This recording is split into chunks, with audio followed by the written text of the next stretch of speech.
Alright, so these new cameras with the necklaces and the magnet thingy, they kind of floppy when you got a loose shirt on. But we got Williams Big Red in here with a floppy tire. See it moving down there at the hub? So I'm going to grab some specialty sockets. I'm going to pull these big ass tires off and get to working on this thing and figuring out what happened. What we know is he got rear-ended.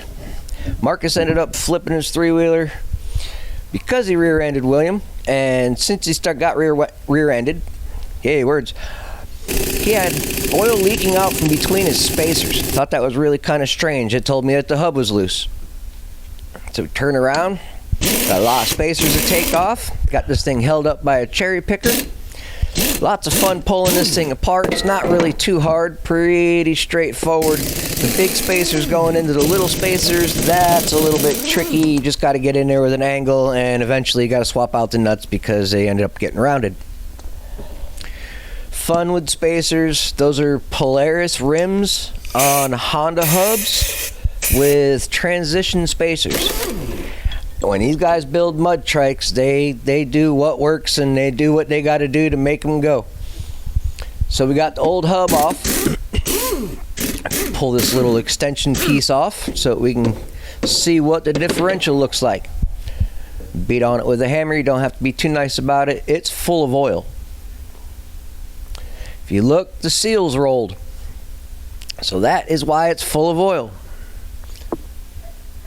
We tried rolling the seal back and filling it up and seeing if that would help.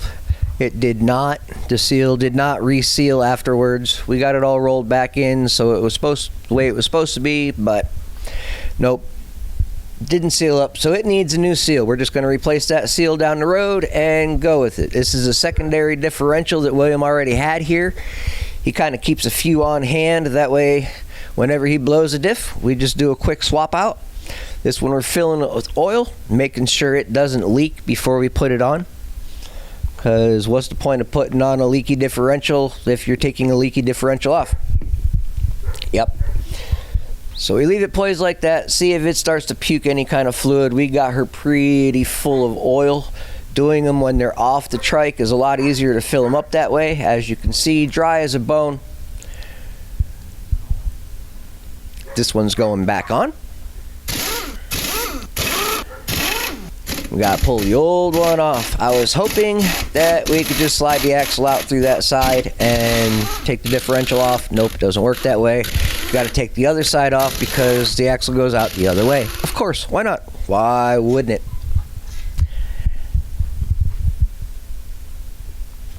Lift the rear end up some, get the tire off. There's not a whole lot of lifting involved. We let the machinery do all the work. Zippy zippy. Each one needs to come off. These stack spacers are kind of heavy. Yep, they fall out. Let's go. If you're new to the channel, check out the other videos. We got ride videos, build videos, fabrication videos. Now we're cutting down a socket to get the other wheel off because, well, not get the other wheel off, get the spacer off because the spacers are all plugged up with mud. Trim the socket down some so that it fits and we can get the spacer off. That side still got the cotter pin in it. The other side actually sheared the cotter pin off and pulled the threads on the nut. So yeah, we had to replace a couple of pieces on the other side because when he got rear-ended, bad things happened. When you're dealing with stuff that is extremely not even close to OEM, the forces put on these units is insane. As you can see, the axle does not come out far enough. You can't pop the differential off that way. You got to slide the axle out the other way. I was hoping to be able to cheat. Beat on the differential a little bit, see if we can get it loose off of the swing arm. Because it was very tight in the swing arm. The 85 Big Red is not nice when it comes to taking the differential off. Nothing moves. You've got to force everything to move and hope everything was built correctly so that everything lines up. Differential swaps on this require a punch, an extension, and a lot of pulling to get it lined up with the drive shaft housing after you get it bolted up to the rear axle housing. Knock the brake off, slide the axle out the other side. Let's go. Come on. Wiggle, wiggle. Differential falls right off.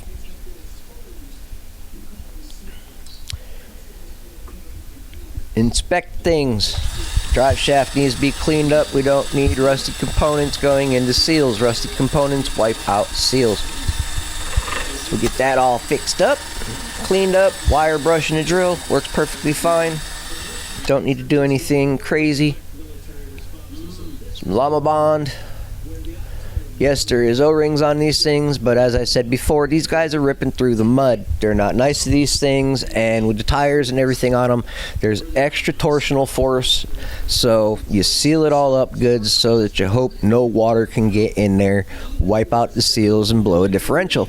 These guys are only getting about 5 rides of differential, so yeah, it gets expensive quick. Little llama bond on the other side. Try and line things up. Slide it onto the drive shaft. Drive shaft will hold the nose in place. Get some bolts on the back side that attach it to the axle housing. Do not tighten everything up at one time. Make sure you get all the bolts in before you crank everything down. We've got over 1,200 videos on this channel. More towards 1,500. Make sure you check out the channel of what's going on. We do all kinds of different stuff around here, but it is all off-road oriented. Builds, 3-wheeler conversions, quads. Mainly the pages, quads and trikes. We do some reactions, some off-the-wall different power videos, energy videos. Just neat off-the-wall things. But the main content is definitely motocross focused, quads, trikes, riding. Motocross is my passion. It's something that I've been into my entire life. When me and Rob started the syndicate, when we got the 3-wheelers back on the Florida tracks, it was an amazing thing. We had a field day for a long time. Being competitive gave me concussions. Concussions kind of took me out of the racing game. I still got the track in the backyard where we can test and tune and train people for motocross. It is not a little track. Everybody that sees it in the videos kind of laughs, but when they show up at the house to ride it, they stop, they get scared, they run away. Only a few people have really gotten on it and ridden it like it's supposed to be ridden. It's actually above my riding level at this point, which I think is kind of funny and ironic considering it's my track in my backyard behind my shop. Yeah. Life is ironic. Now that we got the axle and everything back on, we got the brake hub back on, crank that nut down, slide a cotter pin in it, fold it like it's supposed to. Coming back the next day, we are no longer using the magnetic video camera. We're back on the iPhone and a tripod because, yeah, the flippy floppy, no. We like stable videos. I tried doing a ride video with it. Yeah, that was funny as can be. I couldn't even watch it. Editing that, no. I was not even going to make an attempt at editing the video. It would have taken way too long. We're talking 5-10 minutes of frame by frame editing. Nope. I grease the studs because these things are always going in the water. Got put all the spacers back on. We got reassembly going back together. Having grease on there stops the corrosion. It makes the nuts go on better. They come off better. I had to go through and chase some of these threads and make sure the nuts threaded on like they were supposed to, because you can't just put them on and run them on. I've seen way too many bolts and nuts cross threads, so yeah, be careful on reassembly. Disassembly, you can be kind of reckless. Reassembly, you got to be cautious. Cross threaded stuff makes for a very hard reassembly.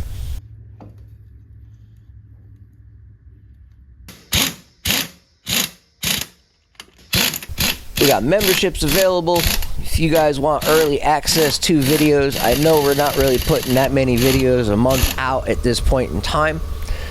Content is not scarce.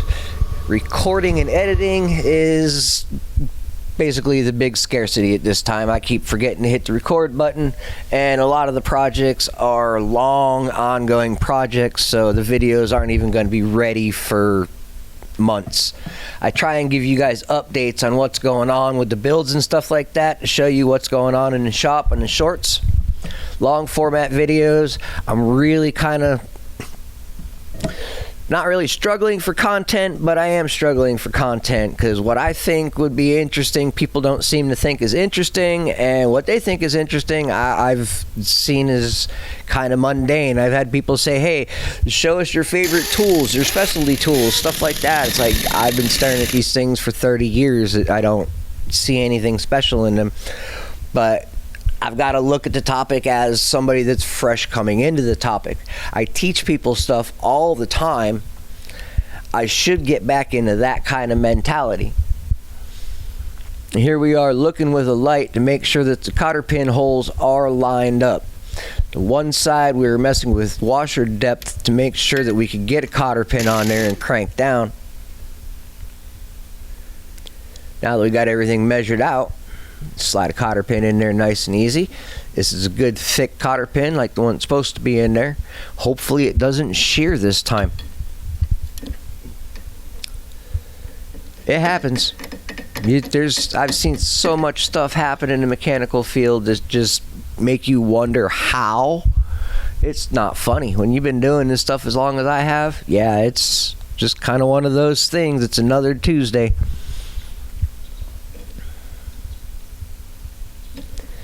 But these lifted builds, the race builds and stuff like that, I really do enjoy them. The KX125 that we got going together, and it's another really enjoyable build.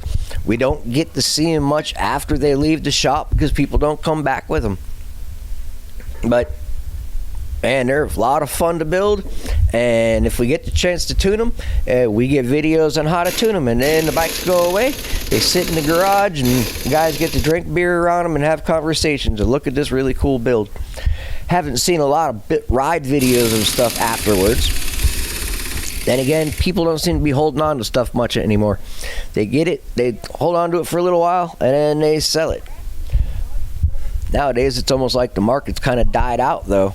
So, hoping things turn around. We got the KX450 up for sale still. Hopefully, it gets sold soon.